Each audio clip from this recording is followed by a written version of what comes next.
Benjamin Netanyahu की मुश्किलें कम होने का नाम नहीं ले रही हैं। अपने ही देश में वो बुरी तरीके से घिर गए।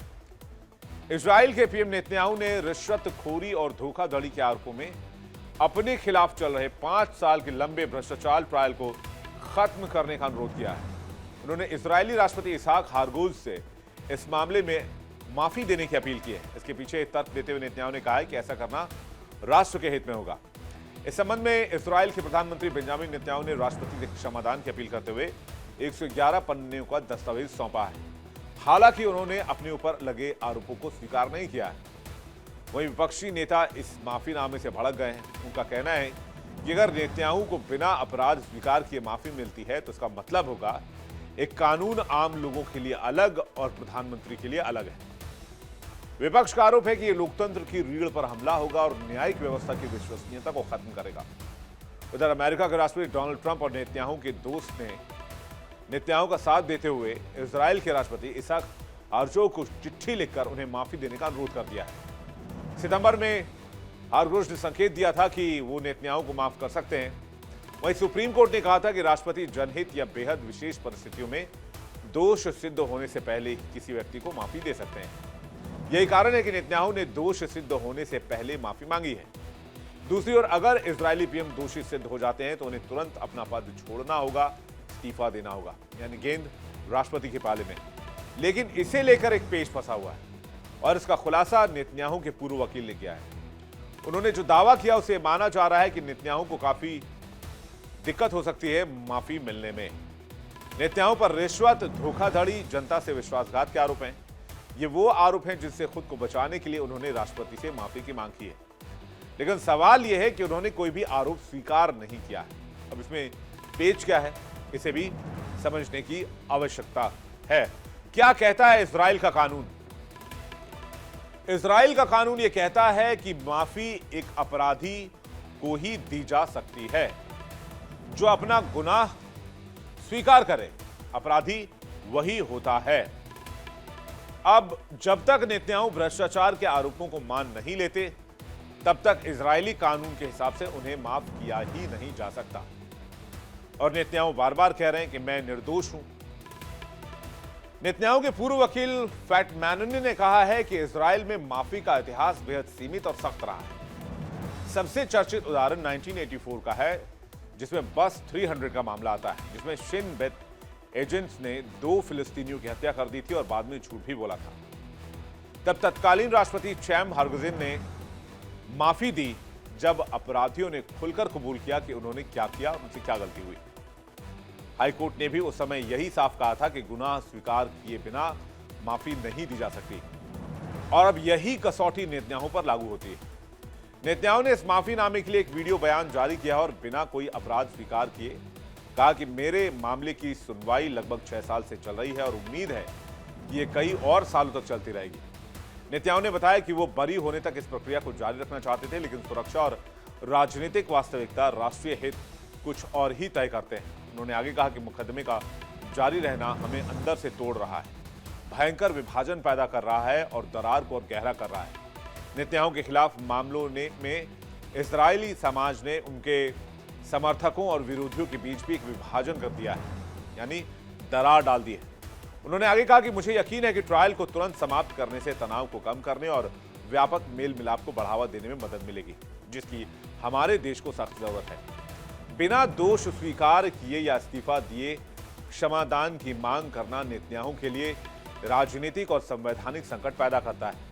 अगर ऐसा हुआ तो अंतिम फैसला सुप्रीम कोर्ट को करना होगा। नेतन्याहू ने राष्ट्रपति को माफीनामा लिखा है। आखिर इजराइल में राष्ट्रपति के पास ये कानूनी पावर क्या है, ये भी समझिए। इजराइल में राष्ट्रपति का पद ज्यादातर प्रतीकात्मक और औपचारिक होता है, जैसे कि भारत में भी आप देखते होंगे।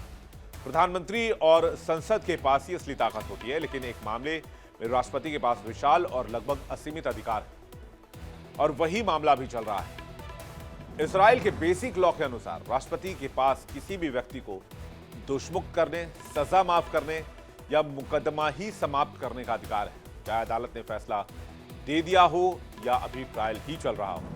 इसमें कोई शर्त नहीं है कि व्यक्ति को पहले दोषी ठहराया जाना जरूरी है। राष्ट्रपति को किसी की सलाह मानने की कानूनी बाध्यता भी नहीं है। राष्ट्रपति का यह फैसला सुप्रीम कोर्ट में चैलेंज भी नहीं किया जा सकता है। यही वजह है कि नेतन्याहू ने सीधे राष्ट्रपति इसहाक हर्जोग से अनुरोध किया है, न कि अदालत या संसद से। नेतन्याहू के मामले में राष्ट्रपति क्या क्या कर सकते हैं, यह भी समझिए। या तो पूर्ण क्षमादान दे सकते हैं, जिसे कोई सजा नहीं, कोई इस्तीफा नहीं देना पड़ेगा। आंशिक क्षमादान, सिर्फ सजा माफ करें लेकिन दोषी रहेंगे। ट्रायल ही समाप्त कर दें बिना दोषिया बरी किए हुए, अनुरोध स्वीकार कर लें। ट्रायल जारी रहेगा। राष्ट्रपति ने अभी तक यही रोक दिखाया है। कानूनी रूप से हर्जोग के पास नेतन्याहू को एक पेन की स्याही से बरी करने की ताकत है, लेकिन राजनीतिक और नैतिक दबाव इतना जबरदस्त है कि वो शायद मना ही कर दें। अगर मना करते हैं तो नेतन्याहू के पास कोई कानूनी रास्ता नहीं बचेगा और ट्रायल जारी रहेगा।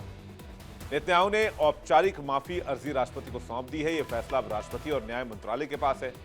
नेतन्याहू का प्रस्ताव फाइल होने के बाद न्याय मंत्रालय के पेंशन विभाग में इसे ट्रांसफर किया जाएगा। इसके बाद जेल विभाग सेवा, Israeli police, state attorney office, welfare और मेडिकल अथॉरिटीज और इन्फोर्समेंट एंड कलेक्शन अथॉरिटी यानी कि प्रवर्तन निदेशालय से इनपुट आएगा। इस मामले में विस्तृत जानकारी इकट्ठा की जाएगी। इसके बाद अमेरिकी क्षमा विभाग न्याय मंत्री को अपनी राय देता है, जिसके बाद न्याय मंत्री अपनी सिफारिश देते हैं और अगर किसी तरह का विवाद होता है तो सरकार को मामले को संभालने के लिए किसी दूसरे मंत्रालय को नियुक्त करने का अधिकार है। न्याय मंत्री की सिफारिशों को प्रेसिडेंट हाउस में कानूनी विभाग को भेजा जाता है, जहां फाइल को रिव्यू किया जाता है और जरूरत के हिसाब से बदलाव किए जाने के बाद इसे राष्ट्रपति के कानूनी सलाहकार को भेजा जाता है। कानूनी सलाहकार के फाइल रिव्यू करने के बाद निष्पक्ष राय तैयार करता है और क्षमा विभाग या दूसरी संबंधित संस्थाओं से और पूछताछ कर सकता है।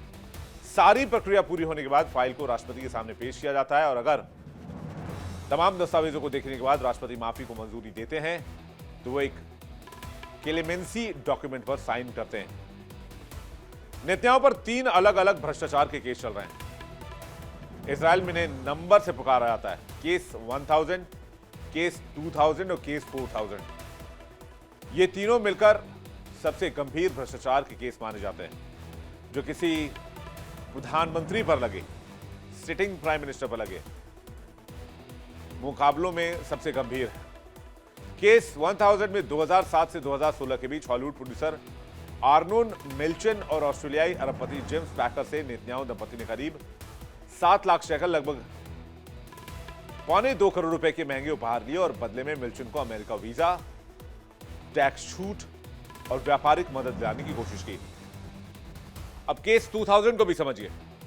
2009 से 2017 के बीच नेतन्याहू ने देश के सबसे बड़े अखबार येदियोत अहरोनोत के मालिक आर्नोन मोजेस के साथ गुप्त मीटिंग की। सौदा था, नेतन्याहू कानून बनवाएंगे कि उनका प्रतिद्वंदी अखबार इजराइल हायोम कम छपे या फिर बंद हो जाए। बदले में येदियोत अखबार नेतन्याहू की अच्छी कवरेज करेगा। यह बातचीत रिकॉर्ड कर ली गई थी।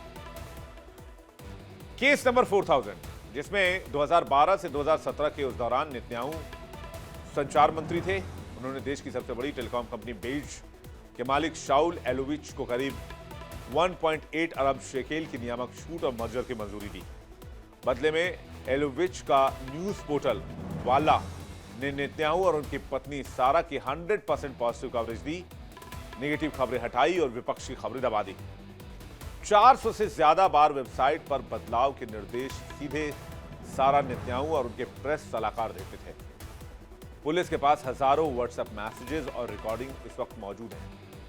तीनों में नेतन्याहू ने मैंने कुछ गलत नहीं किया, ये सब मेरे खिलाफ साजिश है कहा है। तीनों में मुख्य गवाह अब राज्य के गवाह बन गए।